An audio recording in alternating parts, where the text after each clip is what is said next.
China Pakistan nuclear deal. ये prelims के लिए भी इंपॉर्टेंट है और जीएस पेपर 2 के लिए भी इंपॉर्टेंट टॉपिक है। चाइना और पाकिस्तान ने अभी एग्रीमेंट साइन किया है। चाइना न्यूक्लियर पावर टेक्नोलॉजी देगा किसको? पाकिस्तान को। और एक प्लांट बना रहा है पाकिस्तान में, एक शहर है चश्मा नाम से, वहाँ पे 1200 मेगावाट का न्यूक्लियर पावर प्लांट के लिए एग्रीमेंट किया है चाइना ने पाकिस्तान से। हम इसे क्यों पढ़ रहे हैं?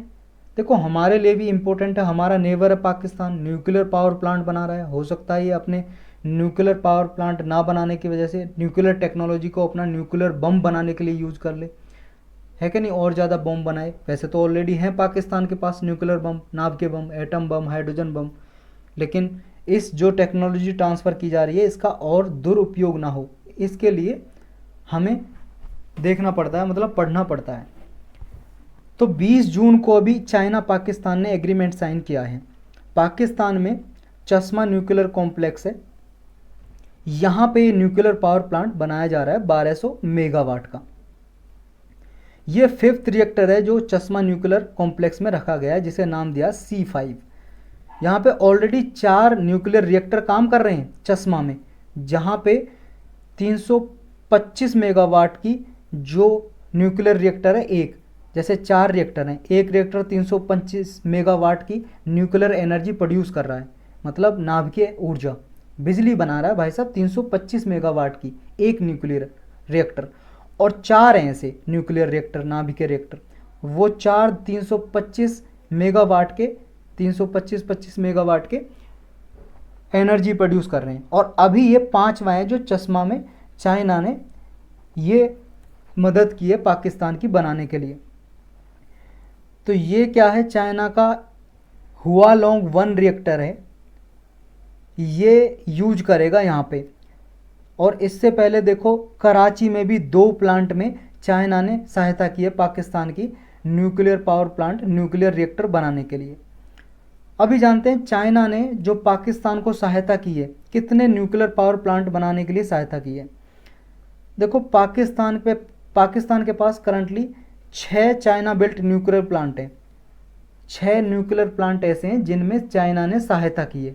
4 हैं स्मॉलर रिएक्टर जो चश्मा कॉम्प्लेक्स में है, और 2 हैं कराची न्यूक्लियर पावर प्लांट में। इनको बोलते हैं KANUPP शॉर्टकट में, Karachi nuclear power plant. K से कराची, NU से न्यूक्लियर और PP से पावर प्लांट। तो ये पाकिस्तान के ओल्डेस्ट रिएक्टर हैं। यहाँ पे देखो कनाडा बिल्ट भी हैं कराची में, 2 तो चाइना ने बनवाए हैं और कनाडा ने भी बनवाए हैं, जिसे बोलते हैं KANUPP1, मतलब कराची न्यूक्लियर पावर प्लांट 1। ये अभी डिकमीशन्ड हो गया, मतलब अभी ये बिजली प्रोड्यूस नहीं कर रहा है। लेकिन 2 और हैं, नंबर 2, नंबर 3, ये दोनों 1100 मेगावाट की बिजली प्रोड्यूस कर रहे हैं, बिजली बना रहे हैं, एनर्जी प्रोड्यूस कर रहे हैं। और ये चाइना के हुआलोंग 1 रिएक्टर हैं जो चाइना ने दिए थे पाकिस्तान को। एक नंबर 3 का है जो 2.7 बिलियन इन्वेस्टमेंट की थी इसमें लास्ट ईयर। और पाकिस्तान की जो मिनिस्ट्री ऑफ एनर्जी है उसके अकॉर्डिंग देखो पाकिस्तान में एनर्जी का डेफिसिट है, यानी कि वहाँ पे बिजली की कमी है, बिजली की डिमांड ज़्यादा है। फाइनेंशियल क्राइसिस आए हुए हैं पाकिस्तान में, वित्तीय संकट, इंपोर्ट बिल ज़्यादा बढ़ता जा रहा है पाकिस्तान का, जो बाहर से आयात करता है पाकिस्तान उस पर ज़्यादा खर्चा करना पड़ रहा है। तो इसलिए पाकिस्तान चाह रहा है कि उसके देश में रिन्यूएबल एंड न्यूक्लियर एनर्जी का जो शेयर है वो बढ़े, क्योंकि अभी देखो हमारे इंडिया में भी और पाकिस्तान में भी मोस्टली 50% से ज़्यादा जो बिजली प्रोड्यूस होती है वो थर्मल पावर प्लांट से होती है। थर्मल पावर प्लांट का मतलब है कोयले से होती है, कोयला यूज होता है उसमें, कोल। और कोयले से बिजली जब बनती है तो इससे बहुत ज़्यादा ग्रीन हाउस गैस का इमिशन होता है, बहुत ज़्यादा कार्बन का उत्सर्जन होता है, कार्बन निकलता है, जिससे ग्लोबल वार्मिंग होती है, क्लाइमेट चेंज होता है।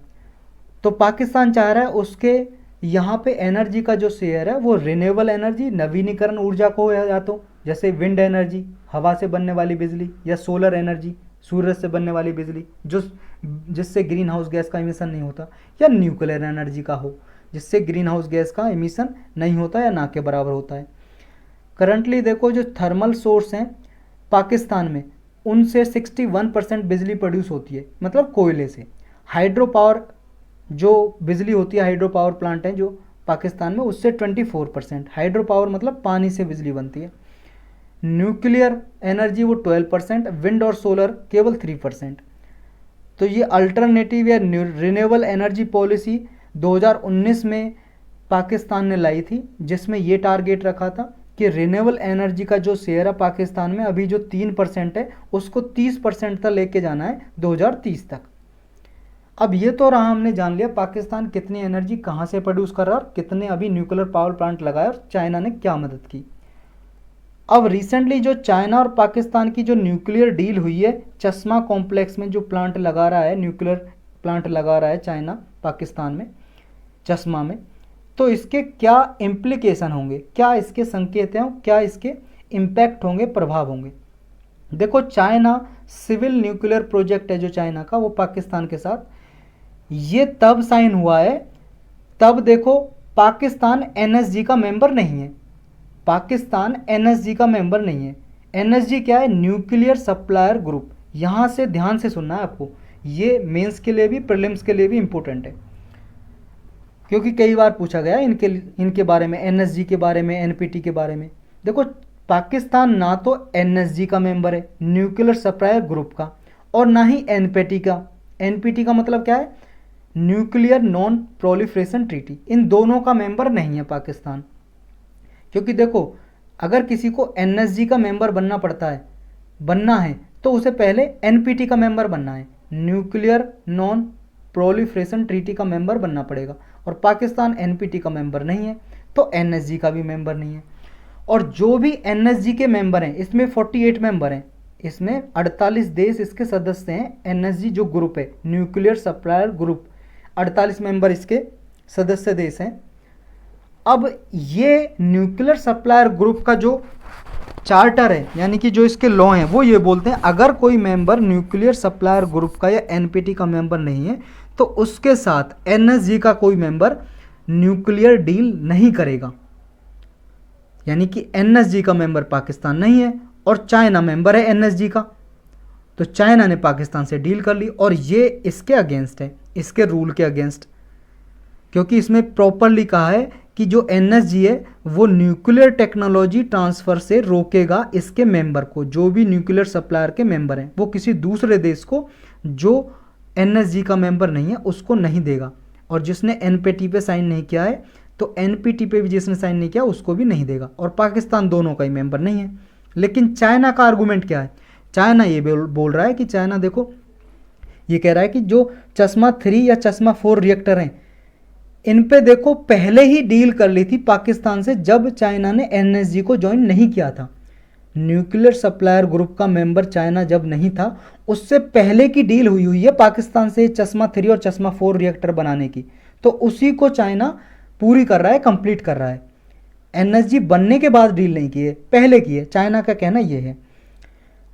अब जानते हैं हम इंडिया यूएस की भी न्यूक्लियर डील हुई है, तो ये कैसे डिफरेंट है? इंडिया मतलब चाइना पाकिस्तान की जो डील हुई है न्यूक्लियर डील, ये कैसे डिफरेंट है इंडिया यूएस की न्यूक्लियर डील से? क्योंकि इंडिया यूएस ने भी न्यूक्लियर डील की है और इंडिया भी एनपीटी का मेंबर नहीं है और ना ही एनएसजी का मेंबर है, ना ही न्यूक्लियर सप्लायर ग्रुप का मेंबर है और ना ही न्यूक्लियर नॉन प्रोलिफरेशन ट्रीटी का मेंबर है। तो फिर इंडिया के साथ यूएस ने क्यों कर लिया? क्योंकि यूएस इन दोनों का मेंबर है, एनएसजी का भी एनपीटी का भी।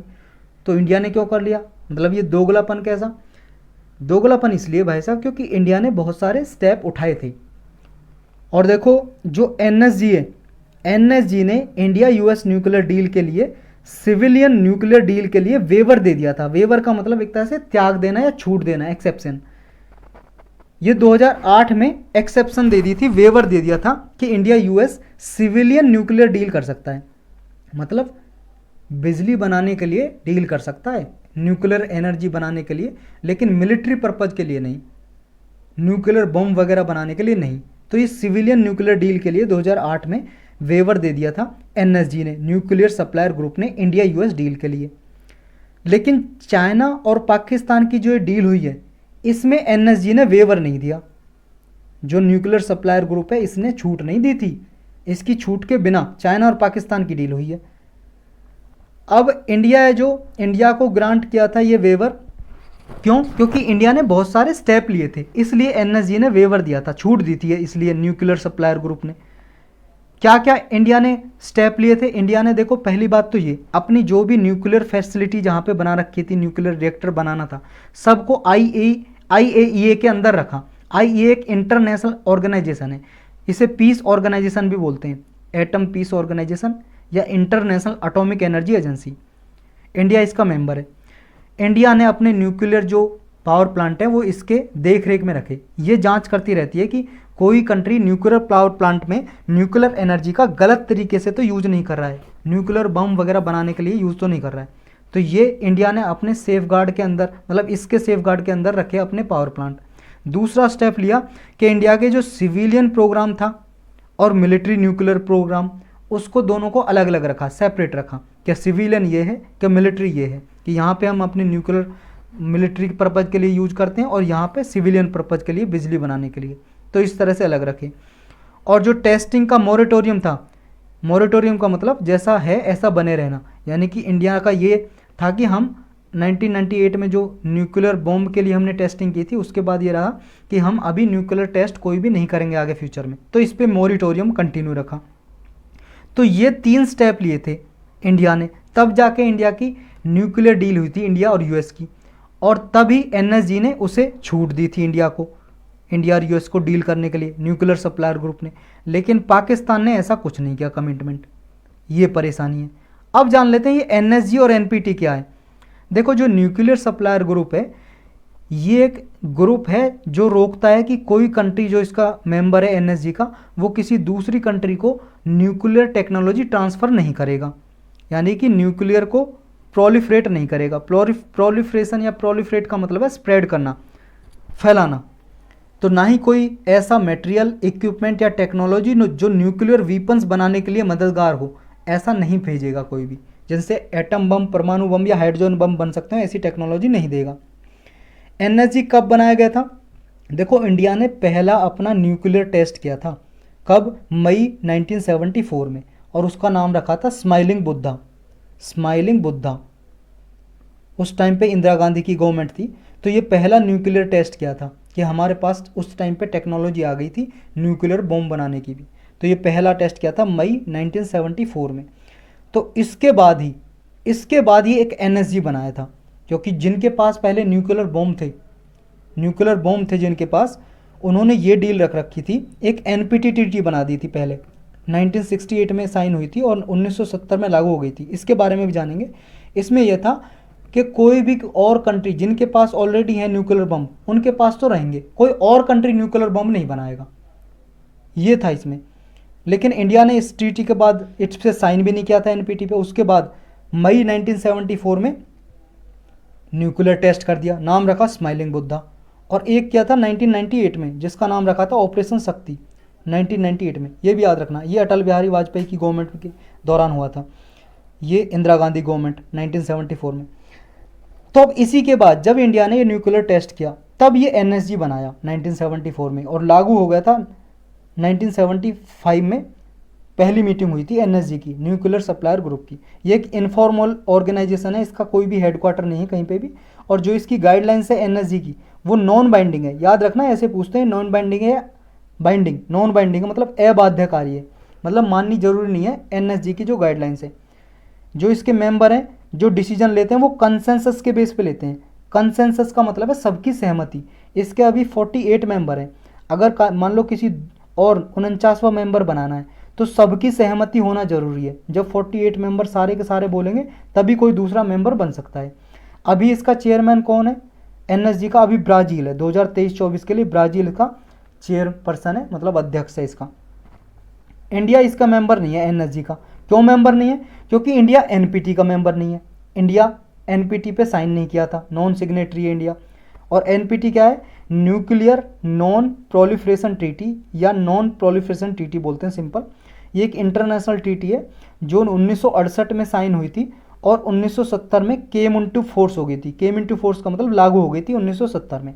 इसका मेन ऑब्जेक्टिव ये था कि जिनके पास 1967 से पहले जिनके पास न्यूक्लियर वीपन से हथियार हैं या न्यूक्लियर वीपन्स की टेक्नोलॉजी है, वो किसी और कंट्री को नहीं देंगे और उन्हीं के पास रहेगी। और कोई और कंट्री ना बनाएगा भी नहीं अपने देश में nuclear weapons, atom bomb, hydrogen bomb वगैरह या ये परमाणु बम कोई नहीं बनाएगा। लेकिन भाई साहब इंडिया को ये अच्छी नहीं लगी बात कि भाई साहब आपके पास तो हैं। किन के पास थे पहले? यूएसए के पास थे, यूके के पास थे, फ्रांस के पास थे, रसिया और चाइना, ये जो परमानेंट मेंबर है ना यूनाइटेड नेशन सिक्योरिटी काउंसिल में, इनके पास थे। अब इनके पास थे, ये चाह रहे थे सिर्फ हमारे पास रहें और कंट्री के पास ना आए। तो इंडिया को ये बात अच्छी नहीं लगी कि भाई साहब ये आपका दोगलापन है, आपके पास तो है, हमारी बारी आई तो आपने ट्रीटी बना दी, हम साइन नहीं करेंगे। इंडिया ने मना कर दिया। इंडिया का पाकिस्तान ने भी साइन दिया और इजराइल ने भी।